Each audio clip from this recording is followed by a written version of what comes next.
Let us pray. Almighty God and Father, we once again give you this time to minister to us your word, your truth, and illumine our minds and hearts that we may understand the very words that you would speak to us today.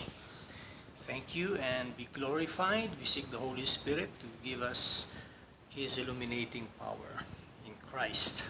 Amen. Amen. So we are in 1 John chapter 1 verses 5 and then magtutuloy tayo hanggang chapter 2 verse 2. Ayan. So sabi dyan, this is the message we have heard from Him and declared to you, God is light. In Him there is no darkness at all. If we claim to have fellowship with Him, yet walk in the darkness, we lie and do not live by the truth.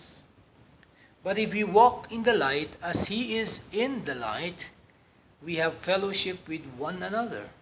And the blood of Jesus, His Son, purifies us from all sin. If we claim to be without sin, we deceive ourselves and the truth is not in us. If we confess our sins, He is faithful and just and will forgive us our sins and purify us from all unrighteousness. If we claim we have not sinned, we make Him out to be a liar, and His word has no place in our lives. My dear children, I write this to you so that you will not sin. But if anybody does sin, we have one who speaks to the Father in our defense, Jesus Christ, the righteous one. He is the atoning sacrifice for our sins, and not only for ours, but also for the sins of the whole world.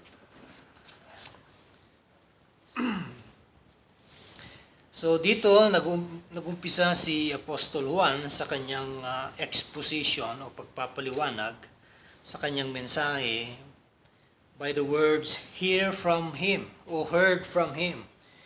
So sino itong Him na tinutukoy dito? Walang iba kundi ang ating Panginoong Jesus, na ang mga narinig nila Apostol Juan at ng ibang apostol ay mula mismo sa mga turo ng ating Panginoong Jesus. Yan. So makikita natin na totoo ang sinasabi nga ni Apostol Juan, yung kanyang pagiging apostolic witness, na siya ay isang saksi sa mga kaganapan nung pumarito ang ating Panginoon. So pinapakita dyan na si Jesus ay ang pinadala ng Ama mula sa langit. Siya yung anak na kung saan ay kanyang ipinamalas ang kanyang buhay at ang kanyang kamatayan. At ito ang kaloob ng Ama sa langit. Alam naman natin na yun ang kaparaanan para na sa ganoon ang tao ay magkaroon ng kaligtasan. At dito sa kanyang mensahe, sinabi nga niya, God is light. So kailangan natin ikumpara ito sa mga iba ring bahagi ng sulat ni Apostol Juan, gaya sa John 4:24 na sinabi ni Apostol Juan, God is spirit. At sa 1 John 4:8, God is love. So dito yung tatlong pagsasalarawan sa Diyos ay makikitaan natin na siya ay kaiba sa atin. Kaiba siya sa mga material o sa mga nilikha na mga bagay o tao o mga puno o mga tanim. Dahil siya nga ay Diyos. So dito pinapakita lang ang pagiging Diyos ng Diyos. Okay? The godness of God. Yung kanyang pinaka-essence. Wala siyang kahalintulad. At dito makita natin yung emphasis ng liwanag. Pinapakita yung kalakihan yung kagandahan at kaluwalhatian ng Diyos sa kanyang katotohanan at sa kanyang pagiging malinis or banal. Yan. At sa Old Testament, makikita natin yung paggamit ng salitang light. Doon pa lang sa Genesis chapter 1 ay makikita na natin sabi nga ng ating Diyos, let there be light. Yan. At ngayon dito sa New Testament, sa Gospel of John, sinasabi rin dyan na sa verse 4, in Him was life, and the life was the light of men. Yung buhay na ito, okay, ay mismo, yun ang liwanag para sa sangkatauhan. And the light shines in the darkness, and the darkness did not comprehend it. And in verse 9, sabi diyan, that was the true light, which gives light to every man coming into the world. Okay? So, siya yung liwanag. Kita naman natin din sa Genesis na sabi nga, hiniwalay ng Diyos ang liwanag at ang kadiliman. Tinawag niyang araw ang liwanag at gabi ang dilim. Pero dito, ang tinutukoy na liwanag ay may ibang connotation. Okay? Hindi lang po yung patungkol ito sa panahon, kundi ito ay patungkol sa katangian ng Diyos. His self-communicative nature of God. Kung paano niya in-express ang kanyang sarili para maunawaan siya at makilala siya at masumpungan siya ng tao. At yan ay sa pamamagitan ng pagbibigay ng liwanag. Okay? At isa na dyan ang kaliwanagan sa pamamagitan ng kanyang salita para nang sa ganun maunawaan natin na tunay nga may Diyos na naglalang ng sanlibutan at meron siyang nature, meron siyang karakter, okay? Meron siyang kabanalan at siya ay mula pa sa walang hanggan. He is from eternity. At kinakailangan bumaba siya rito sa lupa para nang sa ganon ay lalo pa siyang mapalapit sa tao at nang maunawaan siya ng tao. Kaya doon natin nakita sa katauhan ng ating Panginoong Jesus. So pagpapakita rin ng pagpapadala ng bugtong na anak ay para makita natin na ang liwanag na yan ay ang kaligtasan din. Yan ang sabi sa Psalm 27 verse 1. The Lord is my light and my salvation. Sabi sa Psalm 36 verse 9, in your light we see light. Sa iyong liwanag nakikita namin ang kaliwanagan. John expounds this, sabi nga sa verse 5 to 7 at yung aking binanggit sa John 1:9. Okay? Na itong light na ito, siya yung totoong liwanag. Okay? Kasi merong mga magpapanggap na sila ay galing sa liwanag. Mismong si Satanas, sabi nga, he masquerades as an angel of light, and therefore yung kanyang mga tagasunod at kanyang mga cohorts, okay, ang kanyang mga kasama niya mga demonyo at ang mga tao na tumatangkilik sa turo ni Satanas ay magpapanggap na sila ay mga nangangaral ng galing sila sa liwanag o galing sa Diyos. Para sila mga anghel ng liwanag. Pero hindi po totoo yan. Kaya kailangan natin ang salita ng Diyos. Kasi kung wala ang salita ng Diyos, may kanya-kanya na tayong interpretation patungkol sa Diyos at kung ano ang kanyang mensahe, kung bakit ba siya naparito, ganun ang mangyayari. Okay? So makikita rin natin na yung liwanag na yan ay pagpapakita rin ng kapangyarihan ng Diyos. Sabi nga dyan, God as light not only shines downward for man's salvation, hindi lang sa kaligtasan natin, pero tayo rin ay binibigyan ng kapangyarihan para tayo ay lumakad sa liwanag. Yun. So hindi lang niya tayo ililigtas, tayo rin ay kanyang aayusin para tayo ay makalakad sa liwanag. Jesus said, I am the light of the world.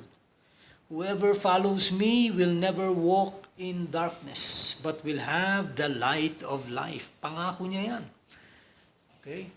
Hindi natin kakayanin kung wala ang banal na spirito na siyang gagabay sa atin. Kaya dito natin makikita na yung liwanag na yan ay yan din ang presensya ng grasya ng Diyos sa buhay ng mga mananampalataya. At ngayon, dahil nga sa ang Diyos ay liwanag, meron din siyang dinidemand sa tao. Na kung ikaw, sinasabi mo, gusto mong lumapit sa liwanag na ito, thereby, kailangan din na ikaw ay lumakad din ng ayon sa liwanag. Sabi nga, ang mga nasa mundo, sabi nga, if men turn from the light or love darkness rather than light, it is because their deeds are evil. Kaya lang sila lumalayo sa liwanag is sapagkat ang kanilang mga gawain ay masama. John 3:19-21. So ang concern ng Diyos na ito ay ang kanyang kabutihan at ang kabutihan ng mga tao na kanyang hihirangin. Dahil hindi naman po lahat ay maliligtas.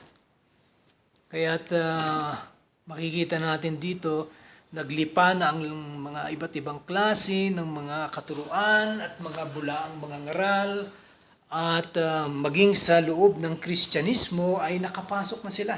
At yan nga ay naging babala ni Apostol Pedro at yan din ang nagiging babala ngayon ni Apostol Juan at yan din ang sinasaad ng sulat ni Jude, okay, o ni Judas. Hindi si Judas na Iscariota, si Jude na kapatid ni Jesus nung siya ay narito sa lupa. So makita natin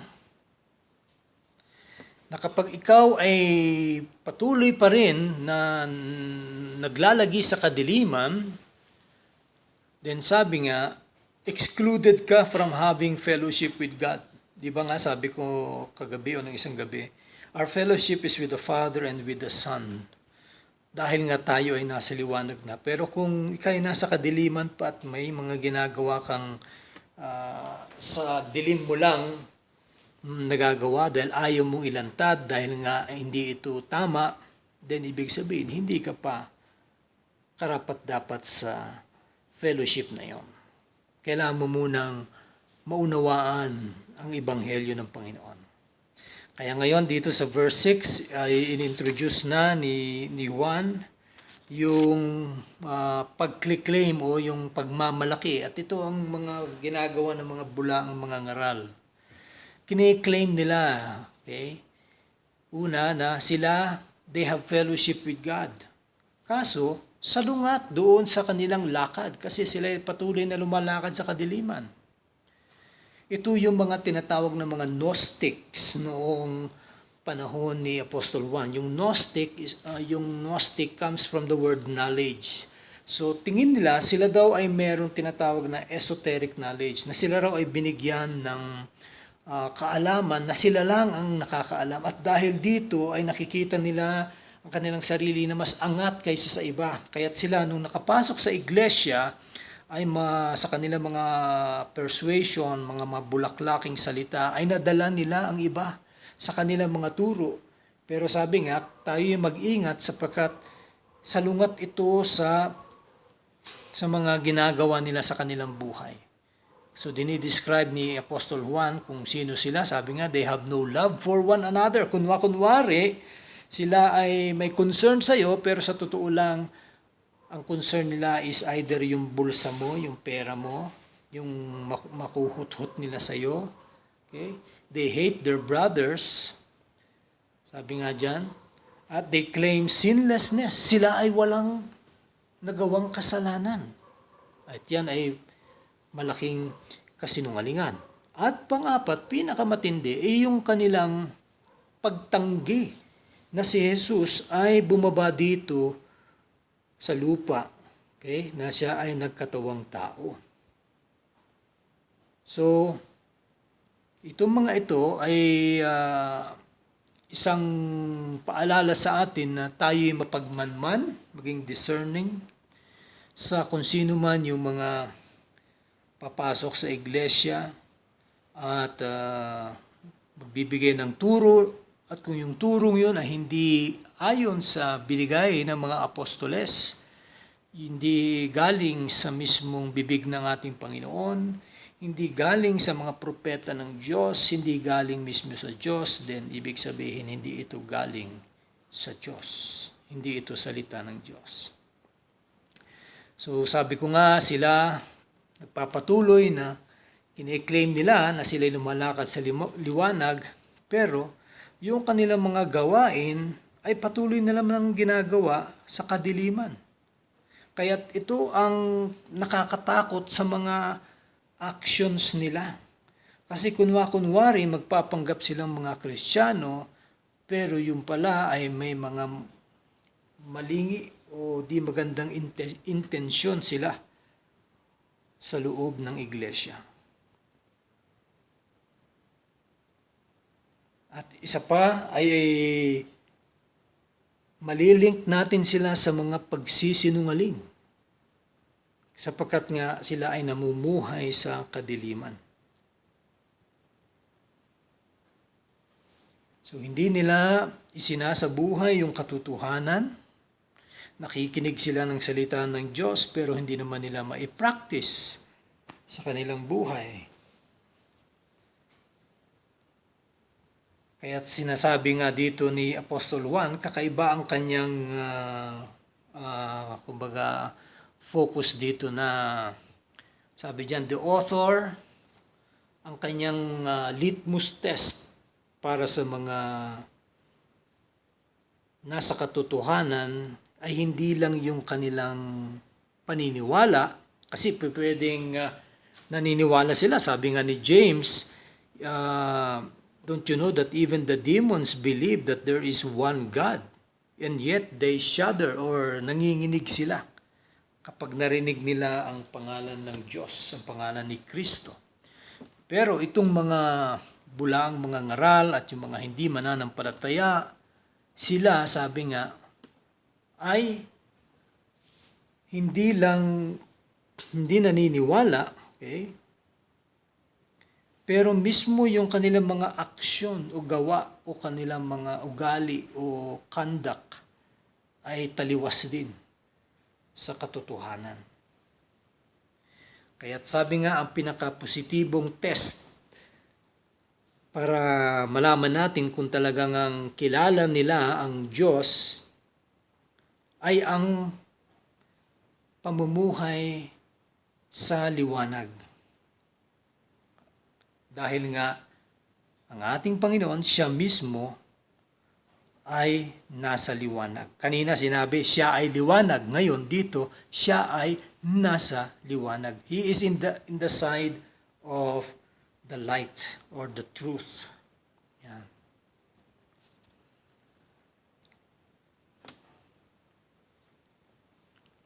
So, yung consequences ng ating pagsunod, okay, kung tayo ay magpapatuloy sa ating pagsunod sa kanyang mga utos, sa kanyang salita,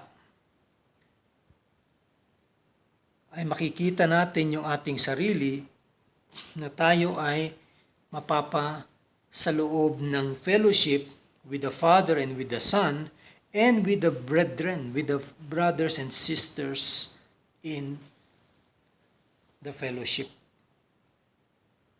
Okay? Yun ang consequence yan. Kasi hindi pwedeng ang isang Kristiyano mananatiling secret agent. Nag-iisa lang siya, hindi siya kilalang Kristiyano.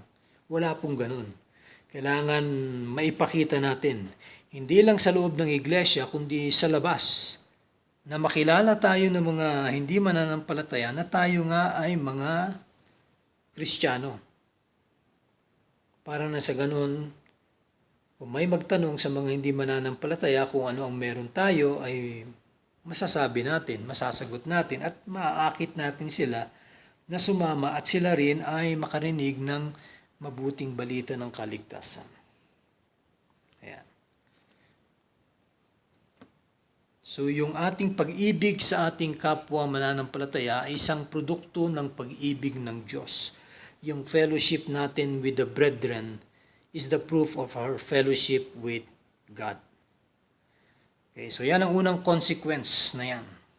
Consequence to have fellowship with one another. Pangalawang consequence is yung ating paglakad sa liwanag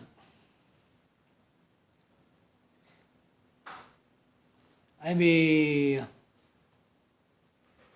sa kadahilanan ang dugo ni Kristo ang siyang patuloy na naglilinis sa atin sa anumang kasalanan na ating magawa. Kaya nga isang Kristiyano kapag siya nakagawa ng kasalanan ay humihingi kaagad ng tawad sa Diyos. Okay? At kung meron siyang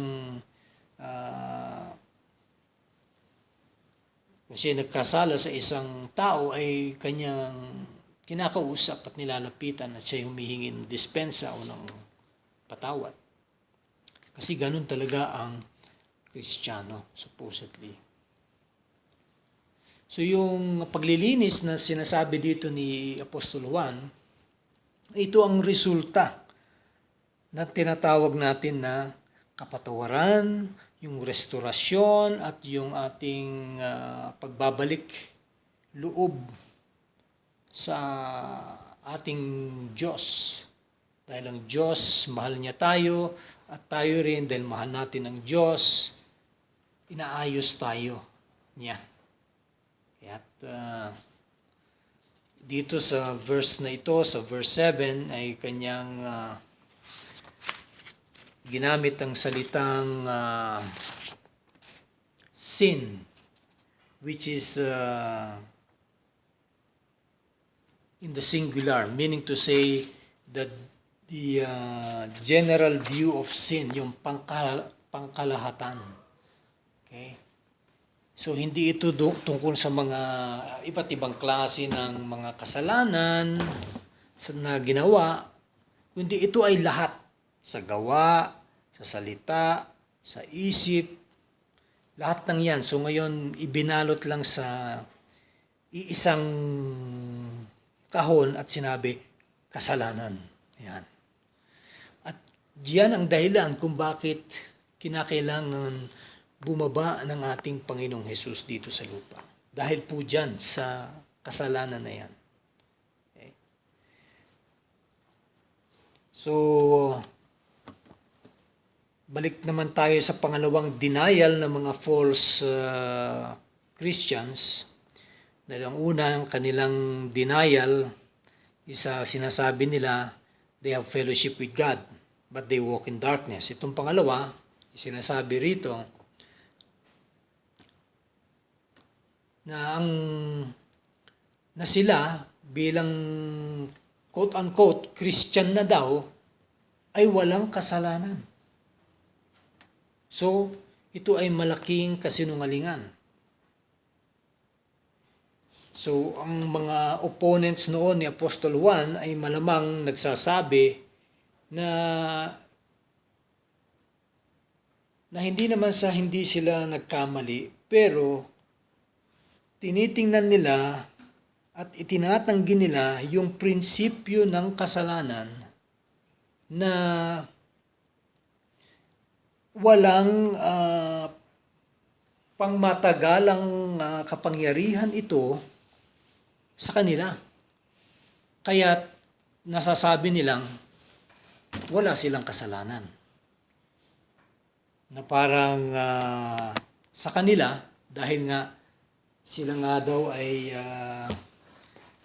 binigyan nga ng kakaibang knowledge ng Diyos, at dahil dito sila ay mas angat sa iba, pero sa totoo lang, wala ni isang tao ang hindi nagkasala.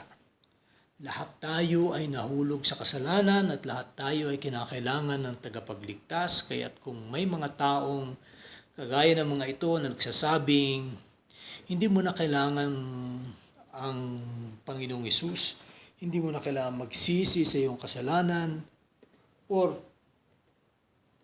wag mong masyadong bigyan ng diin ang kasalanan sapagkat hindi ka niyan hahawakan ng pangmatagalan. Pero hindi po yan totoo. Kapag ikay nagpapatuloy sa kasalanan, ang kasalanan na yan ay magiging amo mo na. Sabi nga, he who is slave to his master becomes a slave to him for as long as he is the master. So if you are slave to sin, then sin is your master. Yan.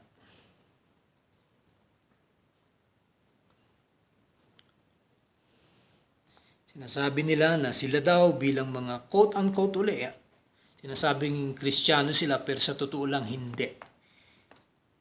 Sinasabi nila na sila'y superior, sila'y sinless beings, at na-attain na raw nila yung superior enlightenment, yung pinaka kasukdulan, kaya't hindi na nila kailangan pang makipagtunggali dito sa moralidad o sa mga bagay-bagay na sa tingin ng iba ay pwede nilang kahulugan.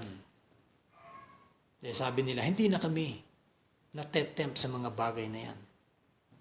Hindi na kami nadadala sa mga bagay na yan. Wala pong katotohanan yan. Lahat tayo habang nandito pa sa mundong ibabaw ay meron tayong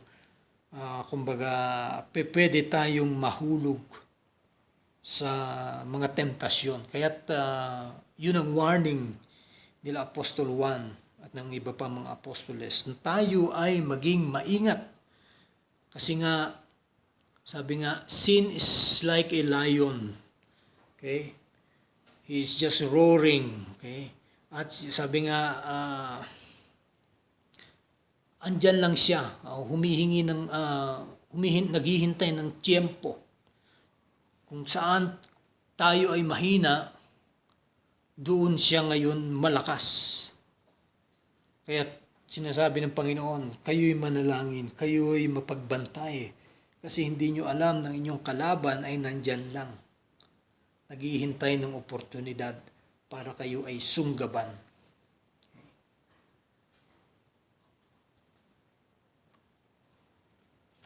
Ayan. So ayaw na nilang tanggapin ang mga responsibilidad nila sa mga moral actions nila.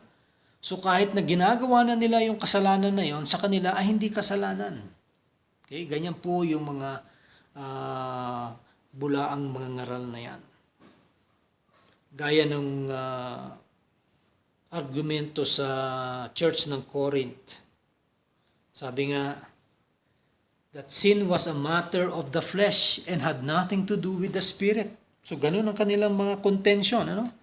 Well, ang laman natin, itong katawan natin, makasalanan to, so hayaan mo na gawin na ng katawan natin ang dapat niyang gawin dahil makasalanan yan. Pero ang espiritu natin malinis, so yun lang ang ating iingatan. So, di ba, na pag-aralan natin yung mga iba't ibang klase ng mga kasalanan dito sa mundo, yung debauchery, yung lewdness, yung mga lying, mga ganyan, yung mga adultery, fornication, yung homosexuality, drunkenness, orgies, and the like. Lahat yan.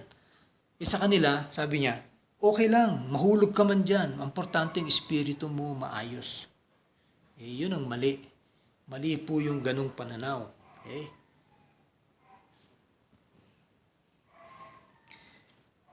So yung mga halimbawa, gossip, chismis, okay? Defiling of persons, hatred of the brethren, jealousy, boasting. Lahat daw ng mga ito ay hindi na mga kasalanan. See? Ganun na ang kanilang turo.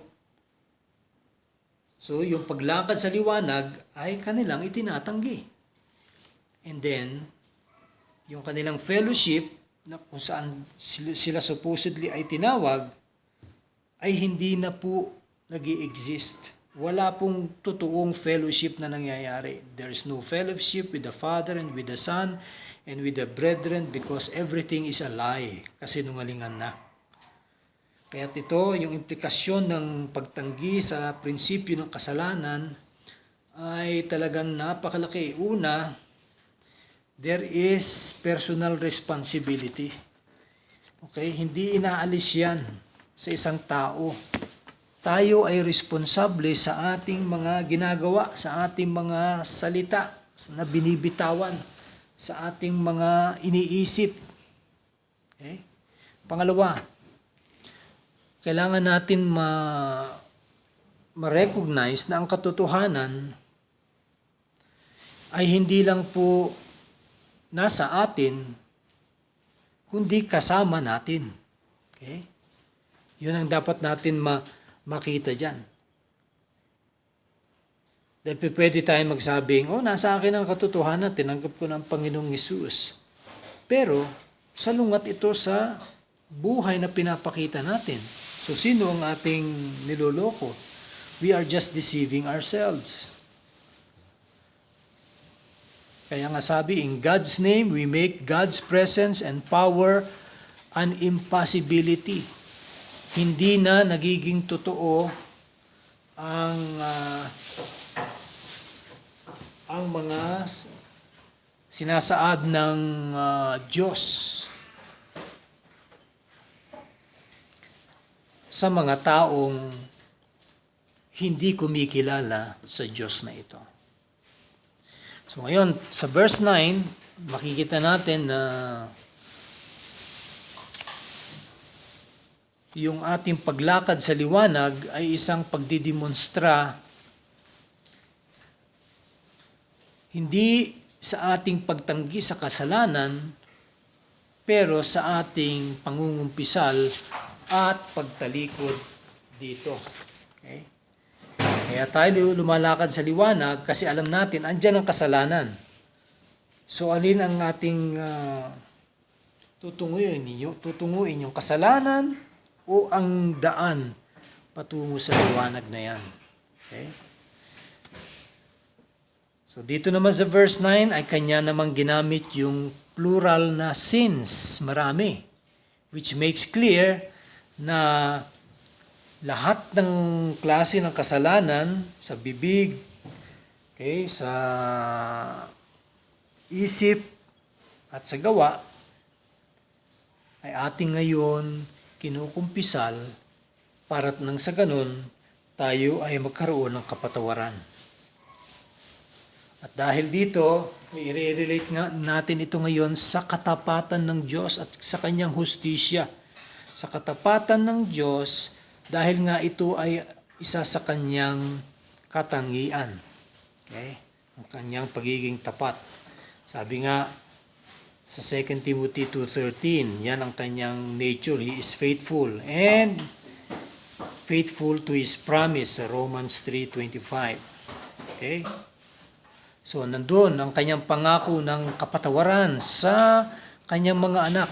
I will forgive their wickedness and will remember their sins no more. Sabi niya sa Jeremiah 31:34. Ganyang kabuti ang ating Panginoon. And in keeping this promise, God reveals His faithfulness and justice. So, justice in the sense that, sabi nga, doon sa krus ng Kalbaryo, nagkaroon ng katuparan ang hustisya na yan.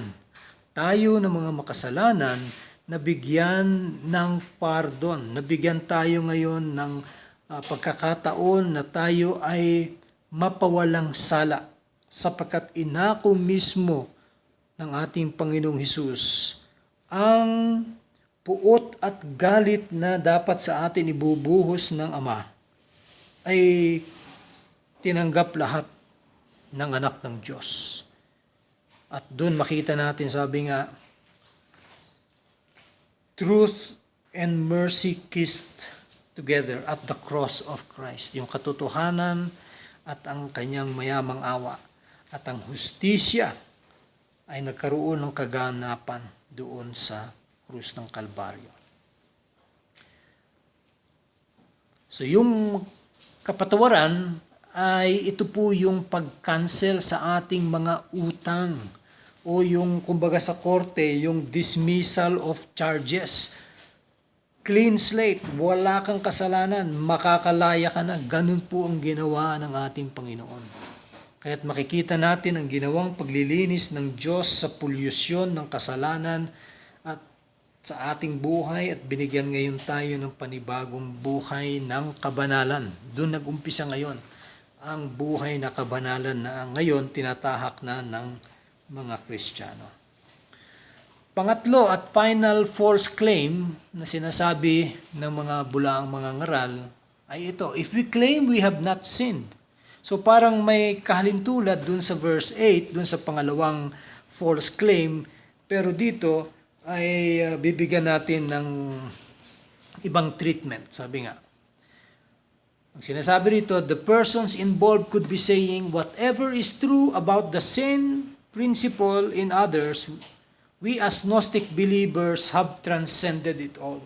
Nalagpasan na namin kung ano man yan ang pinagdadaanan ng ibang tao patungkol sa kasalanan, ay hindi na kami kabilang dyan. Yan ang sinasabi ng mga bulaang mga ngaral. Kaya wag po tayong maniniwala kapag may mga ganun na nagsasabing sila na they have already arrived or nalagpasan na nila or narating na nila at hindi na sila nagkakasala. Maling-mali po yan.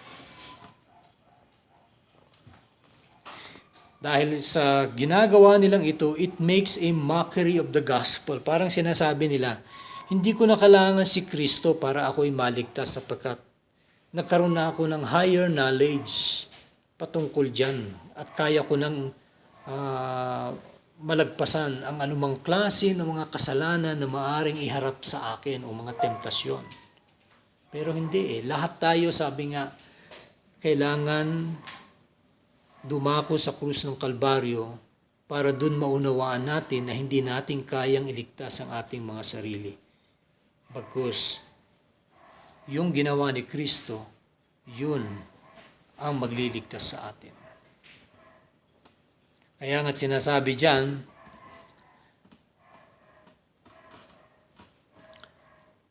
yan ay grasya at mayamang awa na ginawa ng Diyos. Ngayon, kung i-deny natin ito at sasabihin natin wala tayong kasalanan at hindi hindi na tayo nagkakasala, then ibig sabihin, ang Diyos pala nilinlang tayo patungkol sa ating mga sarili. At pagkatapos, itong Diyos na ito, ay siya pala ang tunay na manlilinlang. Ganun ang gustong ipamukha nitong mga bulaang mga ngaral. Pero hindi po ganun. Ang dyablo ang siyang deceiver. At tayo mismo ay pwedeng ma-deceive ng ating maling pangunawa.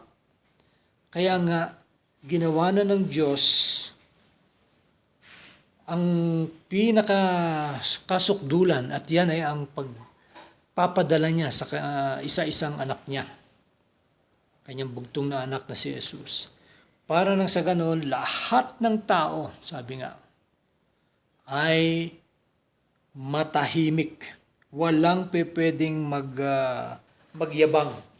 Walang pwedeng magsabing kaya niyang iligtas ang kanyang sarili.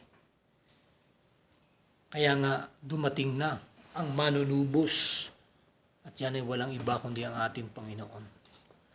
Kaya nakakapagtaka bakit napakadami pa rin ng mga tao, palasimba sila, pumapasok sa mga kapilya, kung ano-anong mga ginagawang hindi naman ayon sa salita ng Diyos, pero tumatawag sa pangalan ng Panginoong Hesus, pero may iba pang tinatawagan ng mga ibang mga santo at santa na akala nila ay pwedeng dumaan doon patungo sa Diyos. Pero sinabi nga ng Biblia sa 1 Timothy 2:5, sabi nga, there is only one mediator between God and man. Isa lang tagapamagitan. At yan ay walang iba kundi si Kristo Jesus. So wala pong pwedeng mamagitan.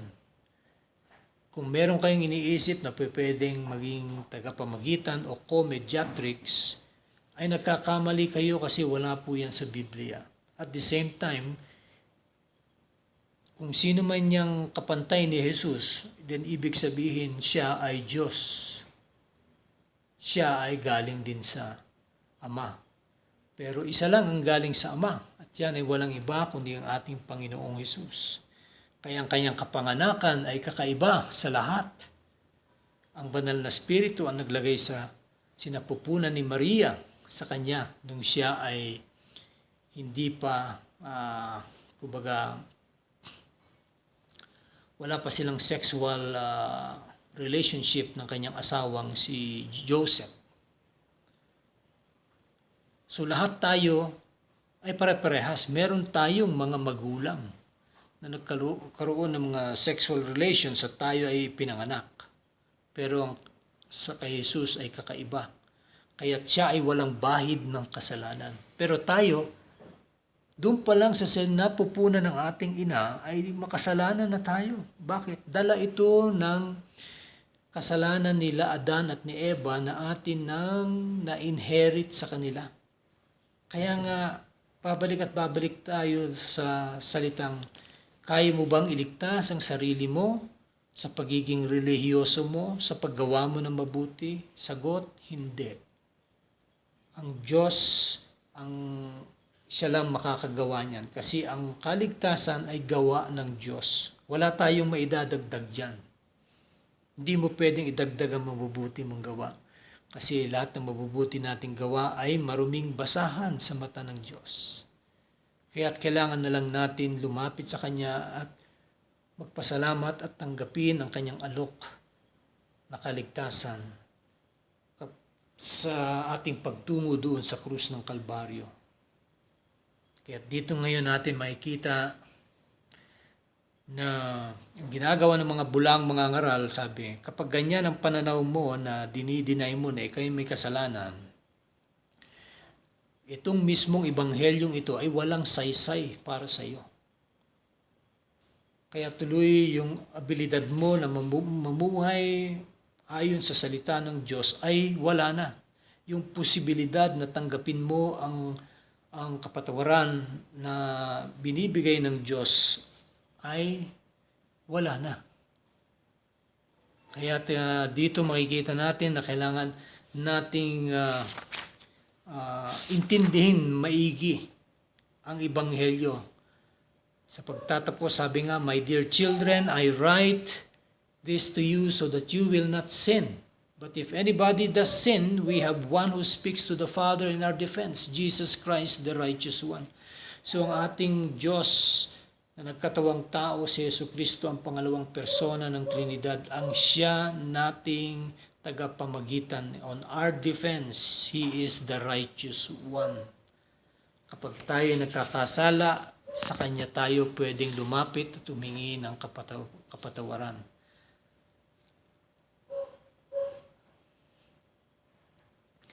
Kaya't ang kasalanan ay matinding kalaban. At ang makakapagtanggal lang niyan ay ang ginawa ng ating Panginoon sa krus ng Kalbaryo. Kaya't sa pagtatapos, sabi nga, He is the atoning sacrifice for our sins. And not only for ours, but also for the sins of the whole world. Meaning to say, kung ikaw isang mananampalataya na, ikaw ay binili na ng dugo ni Kristo. Pero hindi lang yan, kundi doon pa sa mga iba pa na makakasumpong sa Kanyang ebanghelyo.